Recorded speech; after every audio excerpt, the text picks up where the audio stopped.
Good evening. NFL Draft Preview Show. The NFL Draft is here tomorrow night. How long does tomorrow night's show last? I mean, obviously, I'm assuming it starts at 7 o'clock here in Iowa. Starts at 7 Iowa time. It'll probably go at least a good 4 hours. I forget how long the first round lasts now, but yeah, if you got to plan on at least 10 o'clock or later, probably closer to 11 and possibly midnight, but I forget. It's going to go late, though. Yeah, so we're only going to be – we'd be 2 hours in. We're only going to be to like pick 15, aren't we? You might be a little ahead of that. It all depends how long everybody takes on the clock, how many trades there are. That'll really determine how fast it goes or not. This is kind of a weird draft, so yeah. For your Bears though, I mean, assuming they stay at 10 or in that 10 range, you shouldn't have to wait too long. Maybe 90 minutes, 2 hours. The Bears should have a pick unless they trade down. The new thing I heard is they're trading up. Bears are rumored to trade up. So last night I was talking to someone and I couldn't find it anywhere on the betting sites that I have at least. But I was trying to think of a team that might trade up for Travis Hunter, and that they're also looking at Abdul Carter. But the reason I thought that, I was trying to think of teams that would like to use him on both sides of the ball in a unique way. Ben Johnson, we see all the trick plays that he ran with the Lions. I think he would love to have a guy like Travis Hunter, but probably going to have to get to 2 or at least 3 to get him. So the good thing for the Bears is they have a good amount of draft picks. They have some early ones that they could trade to get up to 2 or 3. I don't know if the Browns or the Giants want to get out of those spots. So yeah, we have 3 picks in the top 50, right? I believe. So, I mean, that's good capital to have. Yeah, that's the last thing I saw today. I was reading some stuff as the Bears get to 2 and draft Hunter, which I much rather have him than Genty. Yeah, if they're trading up to 2 or 3, then I would think it's going to be for Hunter or Abdul Carter. There's some people that think they might trade up for Genty. I don't see that, them going to 4 or 5. I don't think you have to go there for Genty. That's like the old Mitch Trubisky trade. You have to go there to get him. We're going to get into Genty because Genty's now the favorite to go to Jacksonville at pick number 5. Right, which I hope he does, and then it's fine. Then the Bears can stay at 10. I mean, I'd be ecstatic if they go to 2, and I don't care if they draft. I think Hunter's who they want, but Carter's a really good pick. I mean, in your draft, research thing, is Carter the number 1 player? It's probably Travis. I mean, I keep going back and forth between Carter and Travis Hunter, but the more and more I think about it, I think Travis Hunter has to be the number 1 overall player. If he really can play both ways a significant amount, he doesn't have to do it full time. Right. But if he could go, 90% on defense, 50% on offense, or vice versa, something like that, that makes him the best player. And the more and more I think about it, I'd have him number 1. And I'd really like to. I hope he doesn't go the Browns because I think that'll be kind of boring if he ends up there. Realistically, of the teams that could get him, I'd love to see him in New England. If they could maybe trade up a pick or 2, or if he falls to 4, which probably isn't going to happen, but anything's possible just because Mike Vrabel played with Belichick. Belichick had a tendency to play guys both ways at different positions if they could. So I think Vrabel would be open to it, and then I think Ben Johnson would be open to playing him both ways and in different styles compared to some other coaches that may just want him to stick more to one side of the ball. Which side should he play more? Which side do you think he's the best at? Well, you asked me this last week. I said corner. Right. Corner's where I'd like to see him. But the more people that I listen to kind of like him at receiver better. But I prefer him at corner because, as I told you last week, corners are tougher to find. Yeah, I 100% agree. But I just wanted to reassure that, and any new listeners, which we do appreciate and thank you. And I've heard that more this week too, is there's more people leaning towards receiver. And I do think a little bit depends on where he goes. I mean, what team? Is it the Giants where they have a number 1 receiver and Neighbors? That type of player where you don't necessarily need him there as much, or you go to the Browns. Who's the Browns' number 1 receiver? Judy. Yeah, he's getting... He's okay. He's pretty decent. I mean, you can do better than him at a number 1. You'd prefer him be a guy like he's your number 2 receiver. But right. Yeah, for Travis Hunter, though, there are certain teams I'd like to see him go to. Not that he would fall to the Jets, but I think Aaron Glenn would love to have him, former defensive back. That's not going to happen, though, of course, because Travis Hunter he's going to go in the top 4. And if he's somehow sitting there at 5, then you will have a lot of teams trying to get up to that spot. But absolutely. As of right now, he's the massive favorite to go number 2 overall to the Browns, or whoever picks number 2. I mean, is it 100% Ward's going to Tennessee? I mean, yeah, he's minus whatever it's a crazy number. He's going number 1. Most likely Travis Hunter's going to go 2 to the Browns, and then Abdul Carter 3 to the Giants. I would say those 3, take out number 1, I should say, pick number 2 and pick number 3, Hunter and Abdul Carter. I'm about 95% sure. But both those teams don't really have a long-term answer at quarterback, though, either. So I'd leave the door cracked a little for Shedeur Sanders. And if he does not go to those 2, does he free fall to 20? Todd McShay doesn't think he'll go to the Saints. A lot of people have him mocked at number 9 to the New Orleans Saints. And then the next spot, like you said, is Pittsburgh at 21.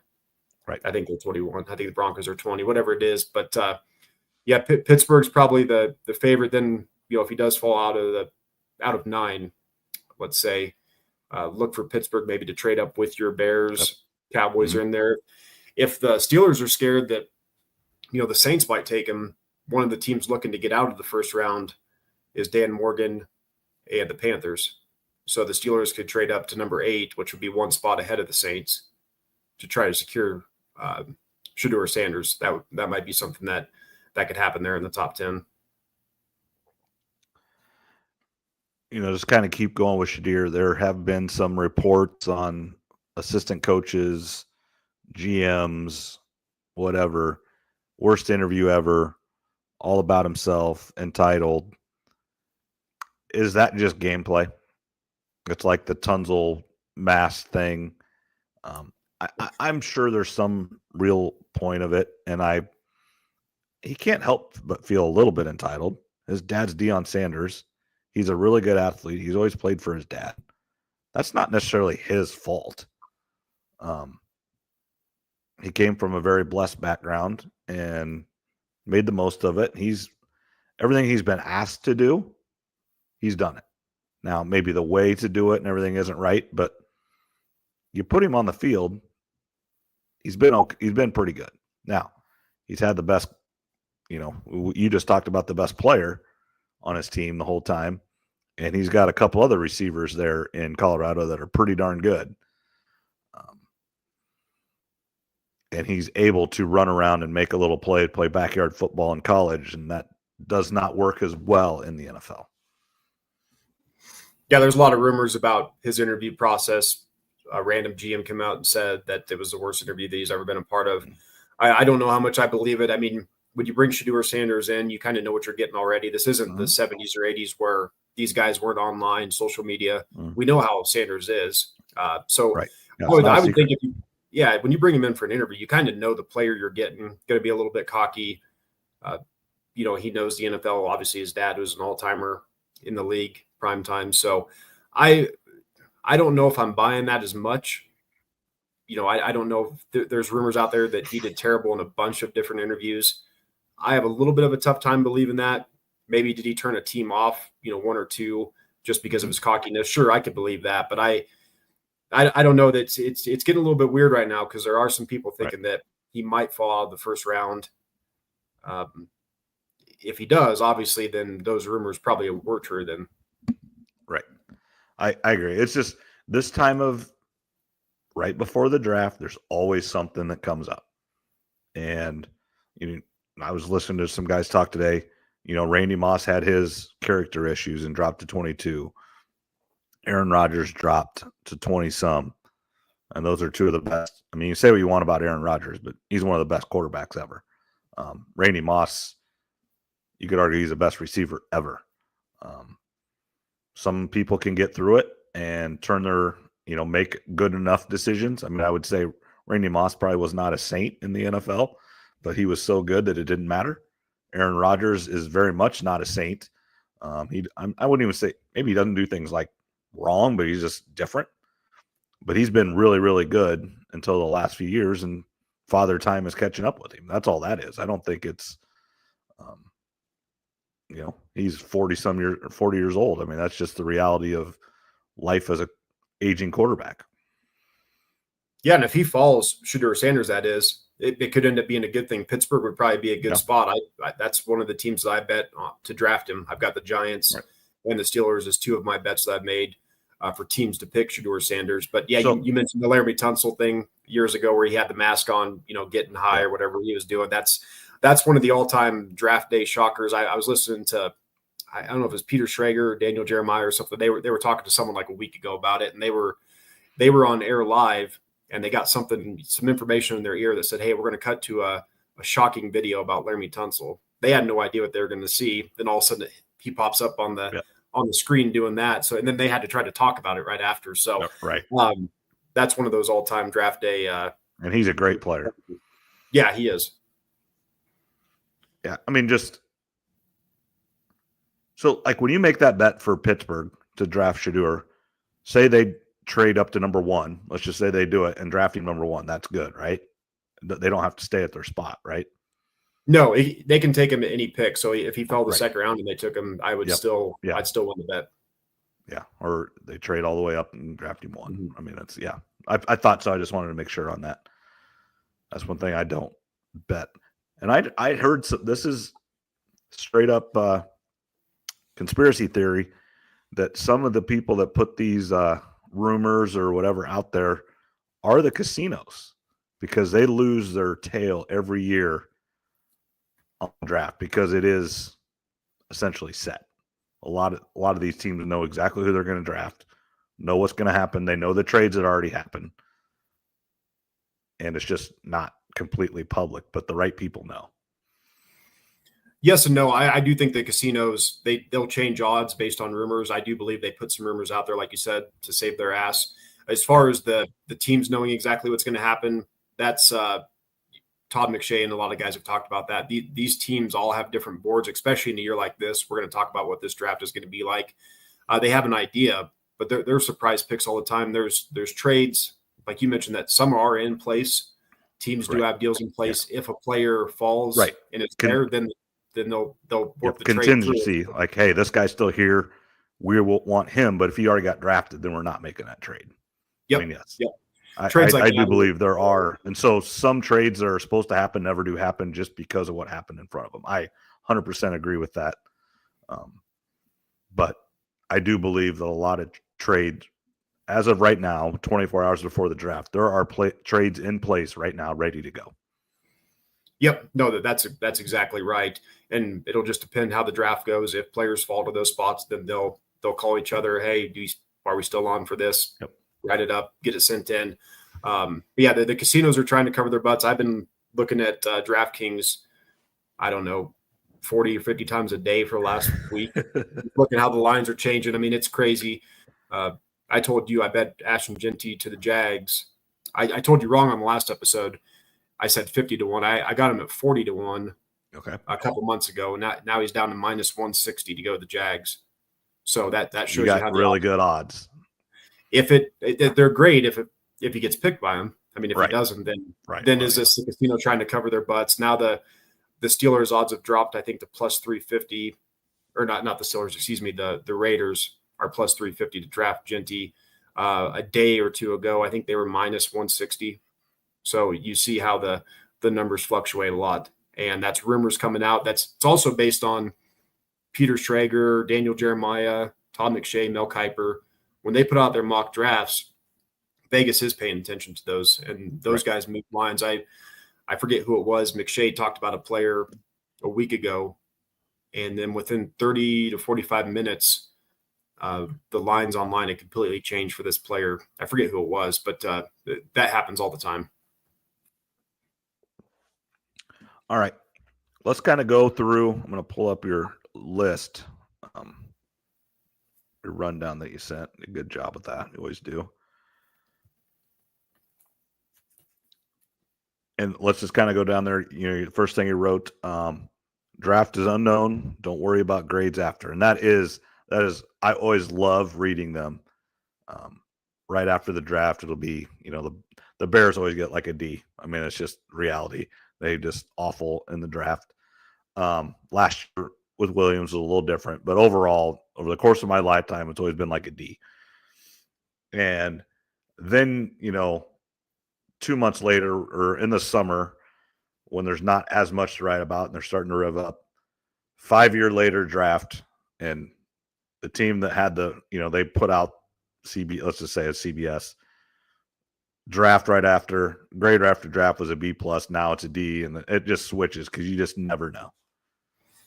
Yeah, we've talked about this for 3 or 4 years straight on here, and if we got new listeners, draft day grades, I always say they're fun, but they're meaningless. They mean nothing because these guys have to get out there and play. So I always say the draft grades afterwards, I always read them because I think they're fun. I'm trying to find out more about the players that were picked, maybe where they went to college if I hadn't heard of them, height, weight, what their times and measurements were, just some fun facts about the players. But as far as the letter grade that your team gets, means nothing.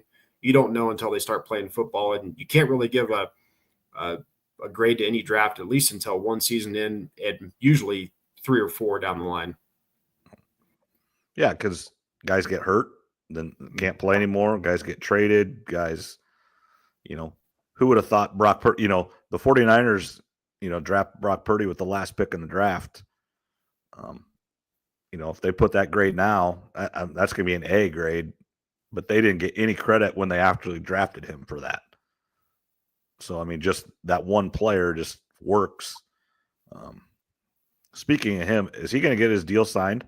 Because he's at whatever, it's not OTA, whatever they're doing right now, voluntary workouts, he's there. And then Hawkeye Kittle is not there. Purdy should probably have a deal done before the season. The 49ers historically are tough on negotiations. And I think Brock Purdy knows, he's trying to get his first deal. You got to remember, Kittle's already been paid, so he's got a little bit more leeway. Brock probably knows, show up, be a good guy, be there. Yep. The team has spoken, highly of him. The coaches and players all have. So I think Brock's pretty confident that something will get done. It just depends if that number is going to start with the 4 or 5, like we've talked about. My guess would be him and his agent, obviously, not a guess, are pushing for that number to start with the 5. Yep. The 49ers would rather it start with the 4. And a low 4. And so it's going to end at like 4 or 8 would be my guess. Yeah, a lot of the recent deals done by quarterbacks, I think it's 53 or 54 million. I think guys like 3 through 7 or something are all right at that 53 million mark. So I'm guessing he'd like to be there, but I'm sure they're going to get something done before the season starts. Yeah, I agree. And you're 100% right. Kittle can sit a little bit. He's got a little more cash in the bank, and he's been an all-pro. He's proven over the course of more years, and that's not Brock's fault. He just hasn't been in the league that long. Kittle has a little bit more, just everything that he doesn't have to be there. But right now, if Purdy sat, that just may not look great, and you don't know if another 49ers have said they want him back. They said they want him to be the number 1 guy, but for some reason they don't sign him, and he doesn't play great this year. You let him go, they draft somebody else. You don't know if another team will like you and give you the same chance. So you really want this deal done. You want it done quickly, and you to secure your future. Because even if you don't get another contract, if you sign this one for 4 years at $48 million a year, that's you'll be okay. Yeah, he needs to get this next contract, get off his rookie deal. That way, he can get out of apartment living like he has to do in San Francisco area, because it's so damn expensive there in San Francisco and California in general. So I think something will get done. Speaking of his draft, I did want to talk about the difference between draft busts, because I think that gets thrown around a lot, and a little bit. I think people look at it the wrong way.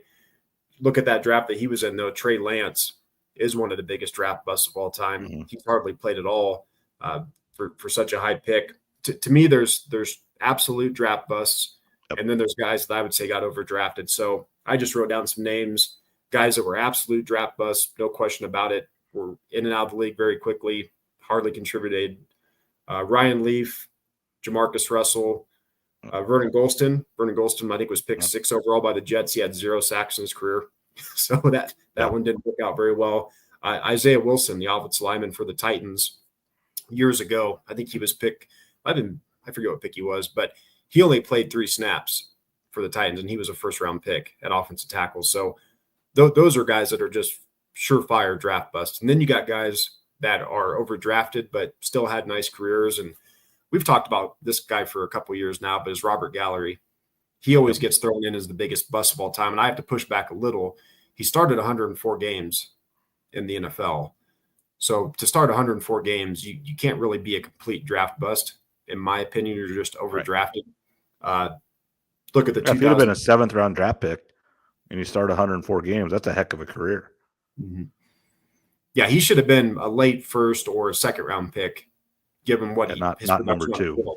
Not number 2. So just overdrafted, but he wasn't a complete bust. And then look at the 2005 draft, where 3 running backs, I think, went in the top 5 or 6. You had Ronnie Brown, Cedric Benson to your Bears, and Cadillac Williams.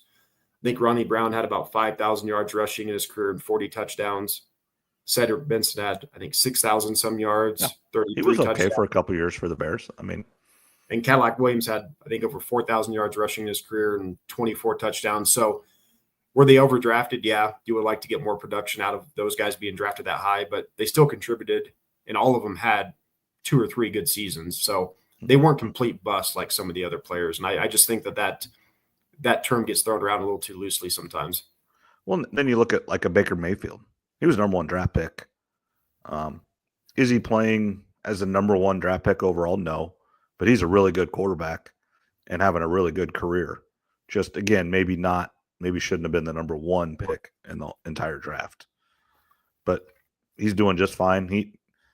You just don't want to go to Cleveland. That's why, I mean, I know you said you don't want Hunter to go to Cleveland is just where careers go to die. Yeah, Cleveland, they should have never got rid of Baker Mayfield. I mean, he won a playoff game there with them, and they did okay against the Chiefs in the 2nd round of the playoffs. Right. So he was the first quarterback to win a playoff game in however many years it was before that. So yeah, I think Baker's about a top 12 quarterback in the league right now. So I mean, it's Alex Smith's another one. Yep. He was taken first overall. His career looked like it was completely over. And then here came Harbaugh, had some good seasons, get traded to Kansas City under Andy Reid, and revived his career. So there's different levels of draft bust, I guess you would call it. And like I said, I think the term bust gets thrown around a little too much. I 100% agree. If you can play in the NFL for 10 years, you're not a bust. You're 100%. You maybe got overdrafted, got paid too much money, but you weren't a bust. Mm-hmm. Yeah, no, that's how I look at it too. And, kind of the next thing I had on the list was some players that could be traded either before the draft or on draft day. Kirk Cousins is a name. I mean, it's not real exciting. His career is coming to an end, but the Falcons want whoever they trade him to, they want them to pick up some of the contract. Everybody should study him. And we've talked about this. He has figured out how to get paid lots and lots of money in the NFL. He got it 100% right. He played on a couple deals in Washington, just a 1 year. They tagged him 2 or 3 straight years, right? I think so. Then he finally got the Vikings deal, and then he got the Atlanta deal. He's got the NFL figured out. Yeah, he's made some of the most money of any player in NFL history. So yeah, there should be a case study done on Kirk Cousins, and he's just kind of a dork. I mean, he wears cheap clothing that his wife gets him from wherever JCPenney's or whatever store it was on that quarterback show. But he's a name out there. A couple other quarterbacks are Aiden O'Connell and Sam Howell. Again, those aren't really needle movers. It's not going to be too exciting, but just some names to pay attention to. Travis Etienne, running back for the Jags. If they really do take Genty, they might look to move off him. Mark Andrews, who's on the trade block for the Ravens. I would look at Seattle potentially going after him. His former defensive coordinator there at the Ravens is now the head coach for the Seahawks. And the Seahawks, I think, have 10 or 11 draft picks. So they would look to add another tight end with Noah Fant being their number 1. Noah Fant's kind of a lower end starter in the league right now. Is Andrews on the block because he's getting older and just they don't want to pay him that much, or is a guy like Charlie Kohler starting to increase in their value and think they can go with him. I know Yeah, there's one other guy in there. I mean, Kohler, I think, was their third. Likely. Yeah. Yeah, I think it's just they've got some guys below him that they like, and again, he's going to be up for a contract, I think. So It's just a salary cap. Sometimes you got to move off players. They've got nothing. It's not that he's a bad guy or a locker room problem or anything like that. It's just sometimes you have to move off these players. So that's the name to look out for. Kyle Pitts with the Falcons. He just has never lived up to the hype. He's so good in college. He was good in college. He hasn't quite produced in the NFL. This is obviously going to be his last year with Atlanta if he doesn't get traded. Jair Alexander and Jalen Ramsey, 2 defensive backs. Those are very clear. Both the Packers and the Dolphins have said they're open to trading both of those. So those are guys to keep a lookout for. And then Tyreek Hill, I don't know if he'll get traded. I think the Dolphins should consider it. But if you really want a surprise player, and I don't think he's going to get traded tomorrow or this weekend at all. It might be a year from now that he gets traded, but I think this team's getting a little sick of A.J. Brown with the Eagles. He's starting to become a little bit of a head case. They got the ring with him. I wouldn't be totally surprised, like I said, after next year if they look to move off of him, kind of like the Chiefs did with Tyreek Hill. Yeah, you need him to get the ring. But once you got it, now you can move on. Yeah, so those are some guys that I'd look forward to possibly be traded, this weekend or right after the draft. All right, okay, I'm just looking at you. All right, here's your time to shine, Trev. Draft look like, bets and predictions, and surprise first round picks. This is your time. Now we've in the past, and I know you've admitted to this coming up to this night, that you are the least invested in this draft that you've been in years and years and years. We've had years on this podcast where we've had extra shows that lasted almost 2 hours talking on the draft. But here is your time to shine. Well, what kind of draft is this? Is going to be a pretty crazy one because outside the top 3 or 4 players, nobody really knows what's going on. I think there's going to be at least one surprise pick in the top 10, either a surprise player that people aren't expecting or a team to take a player that they weren't projected to take or a different position. I think in picks 11 through 20, there'll probably be at least 2 surprises, and picks call it 21 to 32 at the end of the first round. I think we could see 3 or 4. And when I say surprises, it's names that the casual fans aren't used to seeing. I like looking at 7-round mock drafts or full first-round mock drafts. Most people, casuals, they just want to look at, I'm a fan of the Giants, give me a 7-round Giants mock draft, or give me a 7-round Bears or a 7-round Packers. And they look at a few of those and they see the same 2 or 3 names. So I think fans like that are going to be a little bit surprised. We could see 4, 5, 6 surprising picks with this draft. So and what I am going to do too, tomorrow, I'm going to text you 32 names, my projection of the 32 players that are going to go in the first round, to see how many I get correct. And I'll send it to you an hour or 2 before the draft starts. And then what you can do is, that way you can take a look at it. And then next week on the show, we can see how many I got right. If you want to copy and paste it to socials, you can do that too. I'll try to figure something out, or I'll get it. It may not be, I've got a golf meet tomorrow, but I'll get it up sometime tomorrow night. Yeah. That way, at least, I can't lie about it and come in the next week and say, oh, I got 30 out of 32 right. Like, no, actually only got 19. So I'll do that. And, I don't know if there's going to be a lot of trades, but if you look at the teams that have the most picks, the Ravens and Niners both have 11. Then the Browns, Jags, Chargers, and Seahawks all have 10 picks. So they're going to have a lot of ammunition to move around if they want. Teams with the least amount of picks, the Vikings with 4, and the Falcons and Commanders both with 5. So look for those teams to maybe trade back to pick up extra draft capital. And just a fun little fact, the rich get richer. The Eagles have the most picks. If you combine this year and next year with the draft, they have the most picks. So it's not like the Eagles need any more help. And here they are with the most picks over the next 2 years. All right, I want to give a shout out to Taylor, our friend and the OG of the Morgan ES4 podcast, chatting with us in the YouTube. If you join us on YouTube, you can chat with us live and we can see it. right next to our screen here. I You have can't that up, see it. Trev? But you'll have to tell me what's going on, I guess. Go to your left side or right side of your screen, and it comments at the top. If you hit that, right underneath the stuff, you have a comments button. Oh, I see it now. If you Mel hit Kiper. that, Mel Kiper he's replacement. calling you Mel Kiper. Hey, no Mel Kiper slander on here. That's one thing I didn't have written down. So there's no person in the history of sports that has made not only the NFL draft, but just drafts in general big other than Mel Kiper. He made mock drafts fun. He made drafts more popular than any human ever. So we can't have any Mel Kiper slander here on this podcast. Yeah, he's single-handedly made this an event. I mean, honest. I mean, that's just a real life. I don't know what ESPN pays him, but it's not enough over the course of his since 1984. I've read some things and seen some things like in the early 80s, he did it all on his own and just kind of forced his way onto ESPN, just kind of offering his services for free. And you are 100% right. He is the reason that it is an event, and they go to the cities in Nashville and Green Bay, Kansas City, and it's a spectacle because of one person. Yeah, John Middlecoff, the guy I like listening to, I've told you about a bunch. When he was at UC Davis, he said he heard from people within the football program and other programs out in California that Mel Kiper was constantly calling and reaching out to small colleges out in California and out west, trying to find out information about players. So he doesn't always get it right.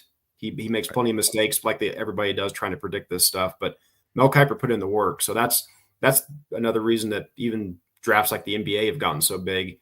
And if you look now, that especially the last few years, but the last 5 to 10 years, 20 years, mock drafts have exploded. If you get on YouTube, there's thousands of mock drafts. Everybody's doing one now. And that Taylor and I used to do those with Aiken. Yeah, I think we talked about that a couple episodes again. That's one that we took over teams. We had to sign free agents, make trades, do a full draft and everything. So that's back before the draft really got popular, way back in the day. Now everybody's doing a mock draft. I mean, Kiper, McShay, all those guys have it, but Coward, Rich Eisen, just every go on YouTube. I mean, you can find hundreds of mock drafts. Yeah, it's a big business, and Mel Kiper, we thank you. Yes, thank you, Mel Kiper. Just some teams that are rumored to trade before we get into bets. The Jags, Panthers, and Dolphins are all rumored to want to move down. And then we covered your Bears, the Cowboys, Colts, Broncos, and Rams are teams that are rumored to want to move up in the draft. So, question for you. Do you think are the Bears more likely to move up or move down? I think the Bears are very much could go either way. Which one do you think would happen more? Probably down. I don't think they can go up enough. I don't think they want to get – I mean, they could. They have the capital. They have what you need, but I don't think they would want to give up to get to 2. Yeah, it depends how much you like Hunter or Abdul Carter and what it would cost to get up there to get them. But they're in a position, too, where there's a lot of teams that only have 12 to 14 first-round grades on players this year, where other years there's 20 to 22 first-round grades. So their top 5 or 6 players could all be gone by pick 10, and they may want to look to move down. So my guess would be they probably stay pat. But if I had to bet, in a coin flip, do they move down or up? I'd probably say down. I would agree, but I would love to see them go to 2 as long as you don't give away the farm. Yeah, and that John Cena. We'll get into John Cena. Is he 17-time WWE champ or something now? I don't even know. I did too many to count. Yeah, I think I saw something about 17. Maybe that's what I did. So that just means he's lost 16 times. So he must not be very good. I don't know how many times he's been. Four bets that I've told you about the last 2 podcasts, I think, that I've been talking about. The first one is 2.5 quarterbacks in the first round, over or under. I told you that I did bet the under. It was one of my long shots. So I bet it at plus 340. Now under 2.5 quarterbacks is at plus 110. So it's trending in the right direction for me. Actually, all 4 of these are. Now we'll see if that holds up come tomorrow. Kiper and Field Yates both like the under. So they both like 2 quarterbacks in the first round. instead of 3. Who's the third one? Well, it could be Jackson Dart. It could be Short Sanders if other teams have Sanders as the third quarterback. And then Jalen Milroe is another name out there. But Jackson Dart's kind of the big one in the mix right now. Okay. Mm-hmm. The second bet that I've talked to you about the past couple of weeks is I like the over on 6.5 offensive linemen in the first round. I got that at plus 150 when I bet it. It's now minus 200. So again, trending. So that's went really good in your favor. Yeah. Well, and Emeka Egbuka, 29.5 draft position. I like the under. For those listening that may not know what we're talking about, I should have led with this. Under 29.5 means I think he's going to be selected within the first 29 picks. If he goes pick 30 or after, I would lose the bet. So when I bet him, it was minus 150. He's now minus 275. Again, trending in the right direction. The thing about Emeka Egbuka, he's got like A+ work ethic, A+ teammate. He's not a diva wide receiver, but he's kind of more of a B+, A- athlete. So there are some people that think he might fall into the second round. But if you look at the betting odds, again, trending in the right direction. And then the last one, Jahdae Barron, corner out of Texas. I took the under 18.5. I got that at plus 160. It's now minus 240. So all four of those that's your best trend one, right? Let me see. Plus 160. Yeah, they're all trending about the same. I mean, they're all pretty good. The one thing that does worry me between March Madness, the men's and women's, and the Masters, I've been doing pretty good lately. So I'm not a professional. So I'm hoping I don't go 0 for 4 on those and sound like an idiot come next week when we get back on here. So I'd like to at least hit two of those 4. But if you look at the betting odds, all 4 of those are going in my direction. But again, that means nothing until the picks are made. Yeah. And then a couple more. I told you last week, a couple surprise top 10 picks. I like Jahdae Barron at 12-1. I bet him. He's now plus 650. And then Walter Nolan was 16-1 when I bet him. He's now down to 5-1. So those are a couple guys that are rising. Will Johnson, the corner out of Michigan. I was going to lead with that when we got started. Daniel Jeremiah put out a mock draft. Will Johnson was a consensus top 5 or 6 draft pick going into college football season and during the season. And Daniel Jeremiah just did not have him in the first round about an hour ago when he released his mock draft. So there's some injury concerns there. That might be one that keep an eye on. If you're looking for a fun parlay, you can do a 3. You can do a bunch of them. I mean, you can mix and match however you want on DraftKings. You could do Jalen Walker, Kelvin Banks, and Mykel Williams, all to be top 10 picks at plus 175. That's one I made that we'll have to see what happens with Mykel or Jalen Walker. But Kelvin Banks now is kind of rumored to be offensive tackle number 2 around the league. And for a while, he was considered number 3. So, like I said, some things are trending in the right way for me, but it's going to be a sweat come tomorrow once I get the draft started to see if I can start hitting on some of these. Where are you going to watch the draft? And you got big plans? Is it like Super Bowl party-ish, or you get a bunch of food out and drinks, people over? You just gonna sit and watch yourself? And I'm going to sit at home. I'm going to have everything. I've got all my notes. I've got I'll have all my bets written down, and I'll just be sitting in my recliner, crossing them off one at a time, seeing what ones I hit. Nothing wrong with that either. What ones I lose at. So that's kind of my plan. For first round picks, surprise first round picks, Mason Taylor, the tight end out of LSU, related to Jason Taylor and Zach Thomas. I think he's going to sneak into the first round. Donovan Jackson, guard/tackle, probably a guard from Ohio State, plus 160. Looking at a couple Iowa State players, Jaden Higgins is down to 7-1 to be a first round pick. Yeah, he's it takes the right team to fall in love. A few years ago, Iowa State hadn't had a first round draft pick since 1971 or 72, whatever it was. And Will McDonald was on that, Willie or Woney, and he 18th. I mean, wasn't even close to being a first round pick. I mean, it was right in the middle of the round.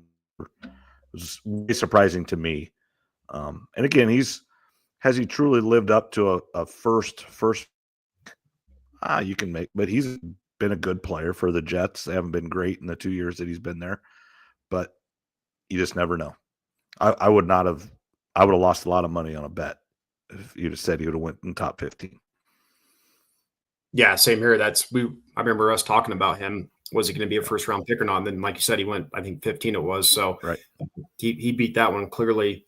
Darian Porter is 40-1. I made that bet a while ago after his combine because he had such a great combine workout, good numbers. I bet him at 40-1. And then a few days ago, I saw him in a mock draft at pick number 40 overall.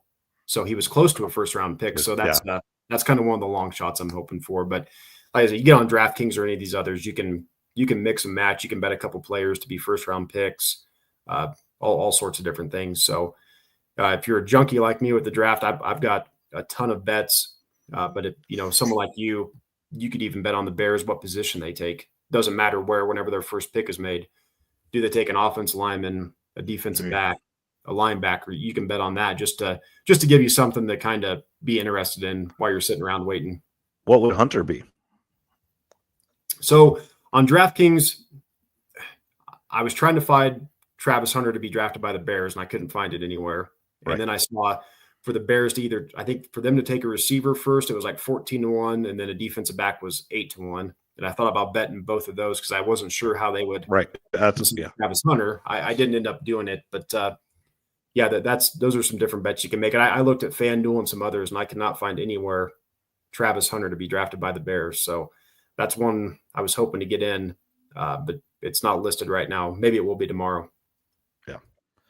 All right. Let's anything else you want to talk about on the draft before we head to Iowa and Iowa State players? Just some predictions. I think there's going to be at least 3 offensive tackles in the first 12 picks, maybe 4 offensive linemen total in the first 13 or so. The Cowboys and Broncos have both been mocked in most of these drafts to take a wide receiver. I wouldn't be surprised if the Cowboys go offensive line or tight end with their first round pick over a receiver. And just a couple player comps before we get in the Iowa and Iowa State guys. I didn't have a ton of these. Other years I usually do. Watching Cam Ward, he kind of reminded me of the way he scrambles around, reminded me of Steve McNair. And they're kind of the same size. The way he kind of runs backwards and holds the ball. It just all of a sudden watched him. I'm like, oh, that reminds me of Steve McNair. Yeah, I had not thought of that, but now that you say his name, like I said, that's one player he impressed, and I've talked about him he impressed me so much that game against Iowa State. That is correct, and he kind of looks like you said. He kind of looks like him in the body style, body shape.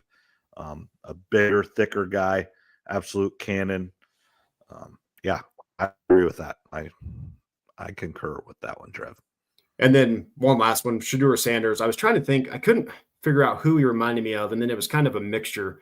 He kind of reminds me of a mixture of Tyrod Taylor and Jared Goff. He's got some athleticism with Tyrod Taylor. Tyrod's a better athlete than Jared Goff is, but Jared Goff's got better accuracy and quick decision-making than Tyrod Taylor does. So my comp for Shedeur Sanders is kind of a mix of Jared Goff and Tyrod Taylor. Just keep big, long needles away from Sanders, unlike Tyrod. All of a sudden you can't because they collapsed his lung or whatever they did. Yeah, that's how Justin Herbert. I mean, Justin Herbert was going to play early on in that season anyway, but he got noticed like 20 minutes before kickoff that hey, you got to go. We accidentally jabbed Tyrod in the lung with a needle, so yeah, Shedeur's got to watch out for those, I guess. Yeah, that's still. If you're a Tyrod, you got to be like, what the heck? Yeah, and he's been around forever, and he's had some bad luck, and that's about as bad luck as it gets for poor Tyrod. I remember hearing that. Everybody's just like, what? How'd you like to start it? You go an hour before the game, set your starting lineup for fantasy. He's playing. He's good. Nope, he's not. See ya. Yeah, that's a real crappy way. Like I said, he wasn't going to start for very long during the season, but he at least expected to start week 1 and gets poked in the lung by a needle by one of the team physicians or trainers or whoever it was, and that's how Justin Herbert got his quicker start than expected. All right, let's move on to Iowa and Iowa State. Let's start with Iowa State. We kind of said a few of these names already, but Higgins, Knoll, and Porter are all essentially a lock. They're a lock to get drafted. I mean, I think as much of a lock as you can have. I mean, there's never a lock, but second, third, probably the least would be fourth round for any of those guys, don't you think? Yeah, I think there's a chance that all three of those guys go in the second round. Yep.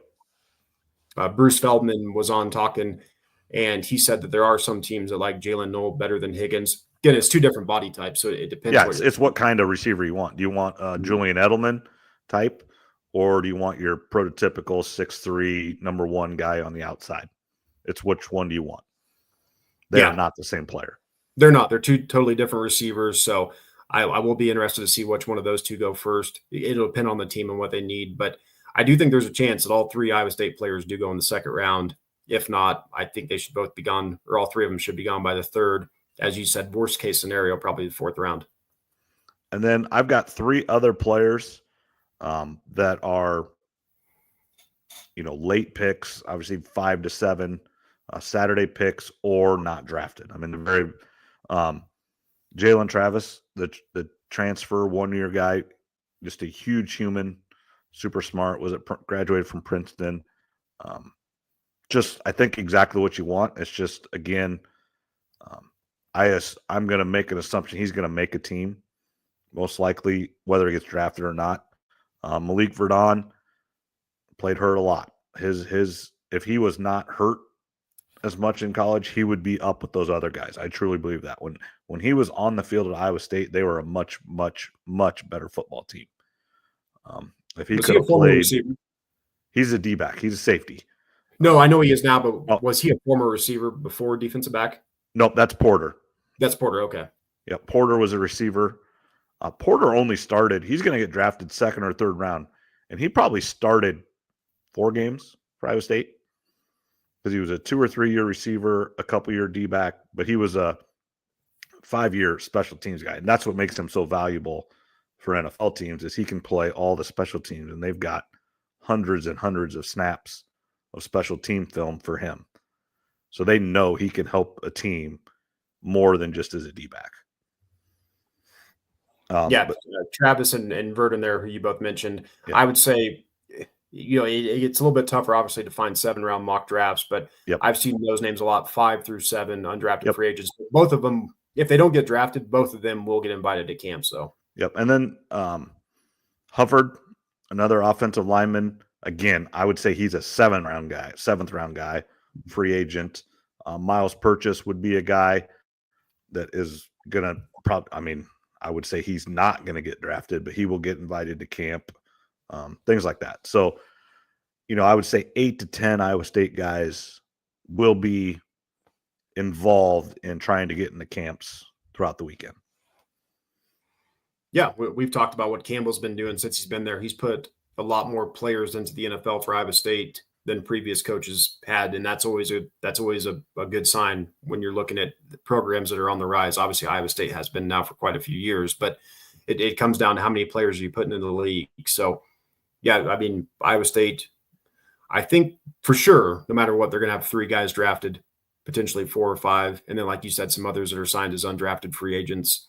If you're looking at the Iowa Hawkeyes, obviously the first guy that's probably going to come off the board is Caleb Johnson. Yep. And I would say I haven't seen anywhere, but I would say his over-under is about 55.5. So back half of round 2 into potentially round 3 then. Yeah, pretty much. I have seen some where he's early second, but the more and more that I look at, I see about mid-second on. So now there's the running back that the Bears can take in that one of their 2 second-round picks if they don't trade, and I would not be sad. I just don't want to get 10. I just think that's too high for running back. The Caleb Johnson would be a really good second-round pick for the Bears. Maybe you could get Tyler Warren, pick 10, have that stud tight end, and pick up Caleb Johnson in the second round. And we've already seen the players that they brought in for the offensive line for the Bears, especially the interior line. So we know they've got DJ Moore and Roma Dunze, their draft pick from last year. So, Caleb Johnson was a guy that definitely the Bears will probably be looking at in round 2, if not later, if he's still there. Right. I all about a running back getting drafted by the Bears, just not at 10. Now, Ben Johnson wants a running back, wants a good running back. He drafted Gibbs way higher than anybody thought he should ever go. Got David Montgomery and made, the two-headed monster really, really work. So he does know how to do that. But I just don't know if he's a top 10 guy. And I might be in 3 years when we're redoing this, I might be like, well, I messed up on that one. We should have drafted him. You're not the only Bears fan who thinks that. I mean, the Bears fans are split. If Genty's there at 10, do they want him or not? Because if you take him, then that means that Ben Johnson thinks the offensive line's ready to go. That would be my assumption. If you don't, you take a tight end, or the Bears could even take an offensive tackle, Kelvin Banks, if he's there. So that if Genty is there at 10, if the Bears take him, that'll tell you what you think about the offensive line. But yeah, I'm kind of with you. If I could maybe get Tyler Warren or an offensive tackle at pick 10. I like Warren too. I mean, he's kind of Mr. Everything. Yep. And then then keep your pick. And if you have to draft him a little bit higher at 41, then maybe you wanted to, or maybe he's projected, but hey, that's the guy you want. That's the best guy available. You need a running back, then take him at 41. That's fine. Yeah, I think Caleb Johnson. Sorry, I almost said Larry Johnson. That's kind of a comp anyway right now that I saw the other day for Caleb. But yeah, he's probably going to be a popular player. Speaking of running backs, Travion Henderson is kind of working his way into the first round over Omarion Hampton out of North Carolina. So that was one thing I forgot to mention. That's some of the rumors going on. Will Johnson be the fourth running back taken then? Anywhere from probably 4th to 6th. Okay. Yeah, so those three for sure. I mean, I had him at 4, just looking at my stuff. But I get 4 or 5 is probably about right. What's the other running back out of Ohio State's name? Junkins. Yeah, I mean, he's another guy that's right there. Yeah, the two Ohio State running backs, most people have them, both of those guys in their top 5 to 6. And then, of course, you got Genty, Hampton, and Caleb. Yep. So, okay.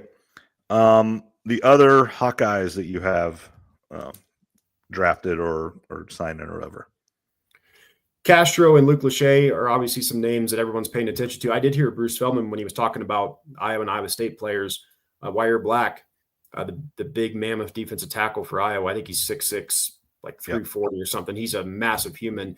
He told me that he's talked to some teams that are much higher on Black than most people realize. So I'm almost when I looked at Black, I thought 5th round through undrafted free agent. After hearing that from Bruce Feldman, I almost wonder, could Black go maybe be the 2nd or 3rd Hawkeye taken over some others? So Iowa, I would say for sure should probably have 4, maybe 5 draft picks, and then a couple more, maybe 2 to 3 undrafted free agents. Do you think Lachey will go get drafted a little lower than he should just because of the injury / quarterback issues the last couple of years, even worse than they've been before? Or do you think he might get drafted higher than maybe he should because he is an Iowa tight end that was supposed to be the next thing, and he was playing right alongside what's the one that went to Detroit a couple of years ago? Laporta. I mean, he was right there with him as a young guy, and he was just the next guy coming. Couple injuries. Quarterbacks suck worse than normal. And it didn't work out for him in college as much. Could he be maybe a little bit more like George Kittle, where he didn't pan out necessarily great at Iowa, but turn into the NFL and just be a complete stud? Most other years, I would say he'd probably get a little bit overdrafted because he's an Iowa tight end. But the tight end, this is a really deep tight end, running back, defensive tackle draft. So he might go a little bit later than he should, but he'll get drafted for sure. At a decent spot. The thing with Iowa players, why so many NFL teams do like Iowa players, I think Kirk Ferentz now has 220 players in his career that have either been drafted or signed in the NFL. So Iowa is a NFL factory, and part of the reason that a lot of NFL teams like players from Iowa, they're professionals when they come out, meaning you don't have to babysit them. The offseason program, you give them the playbook, their workout schedule, they're going to do it. when the season starts, again, you don't have to babysit them like other players around the league. They're professionals. They come in, they do their job. They may not be stars, but they're good depth players. They're good starters, and you don't have to worry about them. And I do think Iowa State is becoming that. The same thing. When they get an Iowa State player, they know what they're getting. Is it, like you said, is it going to be the best true player? No. But Brock Purdy's going to do his job. Well, Sam Darnold said he learned from Brock Purdy. And Sam Darnold had been in the league, been the number 3 pick in the draft, and helped him become the better quarterback in Minnesota. I'm sure Charlie Kohler, Xavier Hutchinson, David Montgomery, Breece Hall, those guys come in. I know fans hate to say it, and they don't want that related, but Matt Campbell is a younger Kirk Ferentz, a little bit more progressive just because of the times, but Matt Campbell is like Kirk Ferentz. Yeah, Iowa State's got that trend going right now, like we've talked about. Iowa State guys come in, they're professionals. You mentioned Sam Darnold. Yeah, that was a story that came out that he learned a lot from Brock Purdy, and he'd already been in the league for several years before Brock had been there. So that just goes to show you, first of all, how smart Brock Purdy is. Yep. Part of that has to come from being at Iowa State too. So right, yeah, Iowa State, a lot of guys in, and kind of that same theme as Iowa. Both of them, they come in. They're not all stars. Not every player can be, Myles Garrett or Jamar Chase. Most of your roster is filled with, C level and B- level players. Yeah, that's how you have to. You can't have an A+ at every player. That's what makes the NFL better than all these other leagues. It's not the Dodgers that have an A player 1 through 7 and 3 A pitchers, where like the Twins or the White Sox they don't have an A player on their roster. That's just the reality of Major League Baseball versus the NFL. Yeah, on an NFL roster, you're going to have, a C- at your left guard, or a C- at your outside linebacker, or a D+ at one of your starting safeties. As you mentioned, not every player and every starter can be an A or a B. All 22 positions, unless you're the Eagles, it feels like right now. Outside of them, most teams have a weakness or two on both sides of the ball. But that will only last a year or two, and then it moves on. That's the way the NFL is, because then your salary cap comes due, and you have to move on from players, and they get older and retire and get hurt, and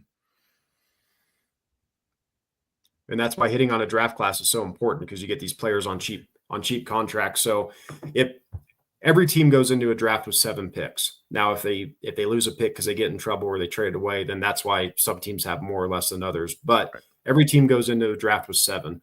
If you can find 3, call it B level starters out of the 7 picks, that's a really good draft.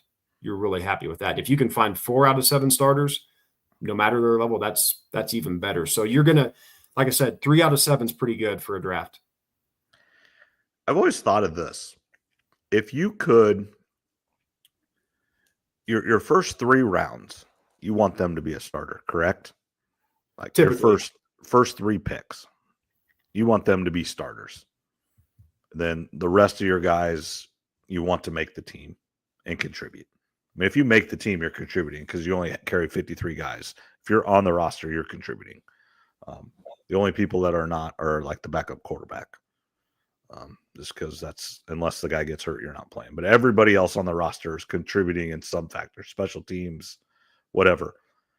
But I've thought of this. If you could tell a team, would anybody do this? You get 7 third-round picks, but no other picks. Would they take that? So, it depends on the roster, and it depends on what kind of draft it is. This year, they might. Because you got 7 times, you're not getting the best player necessarily, but those guys don't all hit either. But you're taking 7 players that you think are going to be starters. Would any team do that? This year, maybe, but I think most years, most GMs and coaches, they want that first round pick, especially if it's a top half of the first round, because that's where your blue chip players come from, and that's where the playoff teams that don't have that pick, a playoff team. Let's just say the Super Bowl champs. Let's just use last year, the Chiefs, this year, the Eagles? Would they do that? I think the Chiefs would like to do it right now because they've got some cap situation going on, and they've got a few more holes than the Eagles do. The Eagles don't have a lot of holes right now, so could 7 third-round picks even make the Eagles? I don't know.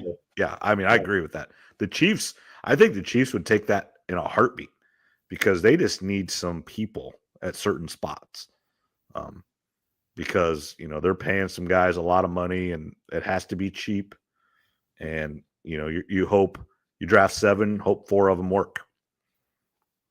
Yeah, I mean the Chiefs, they obviously got to find another offensive tackle. They brought in more. They could use a little bit more depth at running back and tight end, and then defense line. They need to be looking there, and then another defensive back. So yeah, I mean it depends on the team in the year. Last year's Chiefs would probably like to have 7 third-round picks. If you look at the Eagles this year, do 7 third-round picks even make the final roster, or would they rather have pick number 32 where they can potentially get a blue chip type player? Because there is a drop off every round. If you look at all over the history of Pro Bowls, All Pros, and Hall of Famers, each round it typically goes down. So as tough as it is to hit in the first round, it gets even harder in later rounds too. Right. You don't have your Dak Prescott's third-round pick that step right in and be a good quarterback right away very often. I mean, that is Brock Purdy stepping in almost immediately. I mean, and that's just luck of the draw. They're stepping in and being a really good quarterback with the last pick. Those are few and far between. Yeah, very few and far between. So, that's a good question though. That's I always thought of that. Would they rather have a whole bunch of middle picks instead of, because most players that get drafted in the 7th round don't make it. Most players in the first round make it for a few years, but they don't make it great. But if you go all in the middle, where they all have essentially about the same chance, would that be better off for some teams? Now, I agree, some teams need that star. But, yeah, for the defending Super Bowl champ, most time they would have to think about it a little bit because they aren't getting the best player. Yeah, you mentioned it with the salary cap too. It is a really good question, but I think most years coaches and GMs, they want that first round pick, even if it's the back end of the first round, just because you can, and especially if you're trying to get a quarterback, which most playoff teams probably aren't. Most years there would be exceptions, but that's another reason that, speaking, I know we're getting ready to end on the draft here, but another reason there could be a 3rd or 4th quarterback taken in the first round, even though I didn't bet that. It's because if you get back into the first round, you get that 5th-year option for those quarterbacks. So I think Lance Zierlein brought up some stat. There's been, like the last 5 years, there's been a crazy amount of quarterbacks in the first round and in the 3rd round, but there haven't been very many in the 2nd because you're not getting that 5th-year option. So teams kind of decide they're either taking a quarterback in the 1st or they're just going to wait till later in the draft and they're going to address other positions in the 2nd. Yeah. And I understand that because, if you think they're ready to help you now or soon, they're probably worth the first round pick. That's just the value of the quarterback position in today's world. And then if you think you're just going to have them sit or, a backup emergency guy, then you don't need to waste. Like we said, the first 3 picks, first 3 rounds, you're expecting those guys to contribute. Yeah. For the most part, be a starter. Yeah, unless you take a quarterback like an Aaron Rodgers, he's going to sit for a couple of years, but most of 95% of the time, 1st, 2nd, and usually 3rd round, you want them making plays for you come Sunday in their rookie season. Yep. All right. Anything else in the draft, Trev? We're a little over an hour. We can go a little longer here. It's a big day for you. 2026 mock drafts are already out. Who is it? Arch? Well, he's but remember we talked about it. Will he even declare? Because he could go back to Texas for another year. You got Drew Aller, the quarterback at Penn State, Garrett Nussmeier, quarterback LSU, Caden Proctor, the old Iowa's favorite player, offensive tackle. So he is a really, really good player. I mean, he's started as a true freshman at left tackle, played in playoff games. Now, last year wasn't as good for Alabama. Transition. I expect them to be back a little bit this year under year 2 of Kalen DeBoer. But yeah, he's really good. He's going to, and that's why it hurt Iowa so much because he was about a slam dunk. I mean, it was when he was in high school, whatever ranking he was, there really wasn't a question if he stayed healthy that he was going to be a first-round draft pick. It was pretty obvious. He had the size, he had the skills. He just needed to stay healthy and play well in college. And through 2 years of college, he has done very well for himself, and he is projecting to be a top 10 pick, correct? Yeah, projected to be a top 10 or at least a first rounder if he keeps his head on straight. I've heard some stories about him. I think we talked about it maybe a year ago or last time he thought he was coming back to Iowa, whenever that was, before the college season. I've heard some stories about him off the field that maybe he's got a little Laramie Tunsil type-ish in him. Maybe not that exact stuff, but just some stuff I've heard. Who knows if it's true or not. But as far as just athleticism and talent, yeah, he's projected to be a first-round pick and good chance at a top 10 pick next year. Yeah, and linemen like that, he needs to come out and go to the NFL, get your money, because you never know when your last snap will be. Yeah, the difference is they are getting money in college now. That's a lot different than they used to. So it is a little different where, if you do it correctly, and he's a left tackle at Alabama. He's getting paid very well. And he should. I mean, he's not going to the NFL with zero money. And so you do it right. He's already set up for life, a good start for life, not set for life, but he's got a head start on 99% of people. And then you get that. It's always that second contract that everybody needs to get to. If he could get to that, then he's set for life. And then he's going to be approaching set for generations if he does things correctly. No, that's right. He's making money in college. We've talked about that, but obviously being a top 5 or 10 draft pick, that's going to be a lot more money than what he's making in college. Yep. Yeah, that's generational. Yeah. College is setting yourself up for life. Mm-hmm. The NFL or any pro, and it doesn't matter, basketball, the pro is where you set it up for generations if you do it right. Yep. And then did I disappear on you or am I still on the screen? Nope, you're good. So I was going to count how many bets I have on the NFL draft. Okay. Just for fun.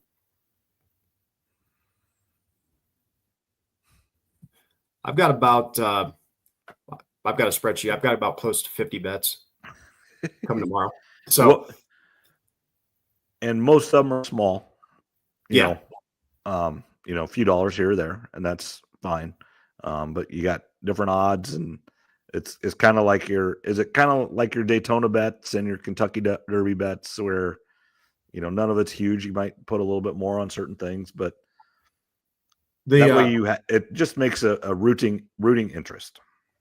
Yeah, the big four that I talked about, the quarterbacks, linemen, Emeka Buka and Jade Barron, those are my 4 biggest ones as far as like dollar amounts. But I've got the one I've made the most on is I've got several bets on teams to draft Ashton Jeanty.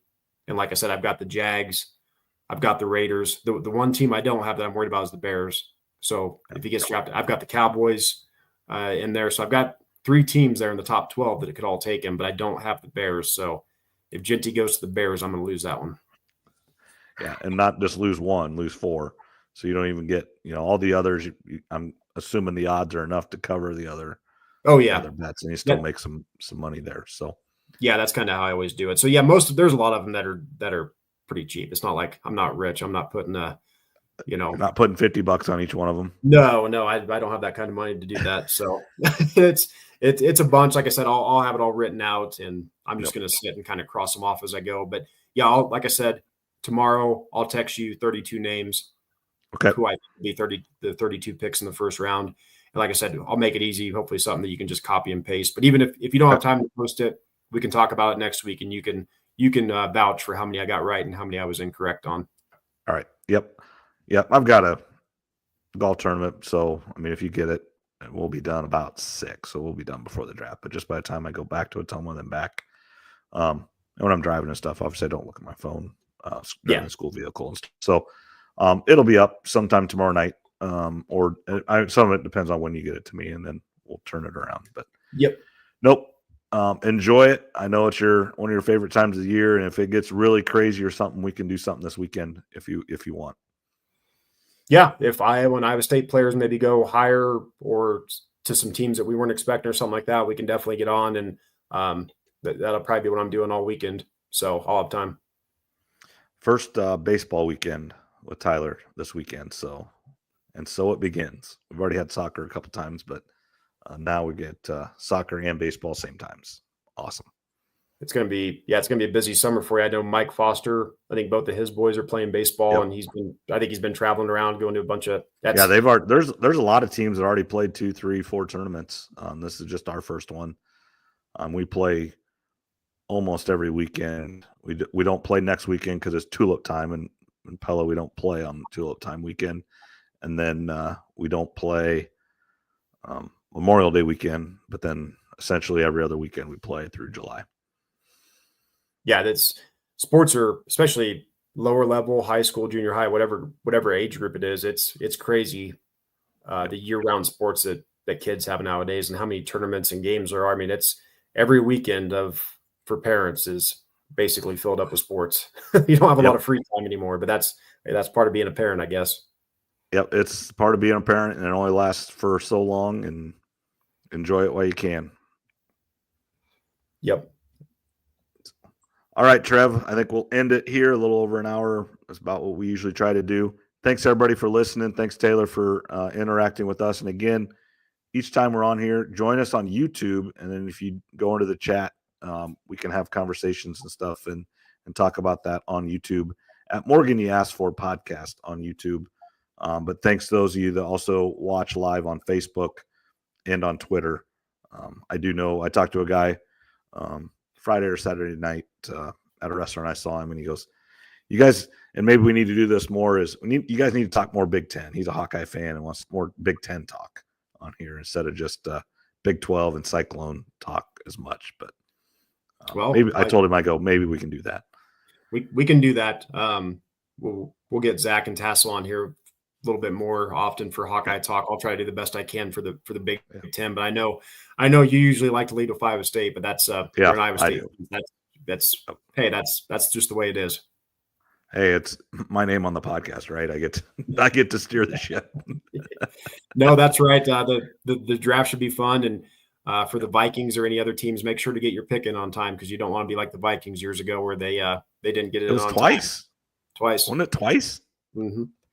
That was back when they had the phones. Everybody was sitting right there and had the big phones, and I remember that. Who was their coach? Mike Tice was he their coach at that time? Mm-hmm. No. 2 years in a row, I'm pretty sure. And 1 year they missed out on, I believe, Terrell Suggs, and the Ravens jumped up and got him. I think that was that year, and Terrell Suggs was one of the best college players I'd ever seen at Arizona State. He was a good NFL player too. I mean, he definitely was. So don't be like the Vikings out there. Get your picks in on time. All righty. All right. Thanks a lot, Trev, and we'll talk next week if we don't talk before. All right. Have a good one.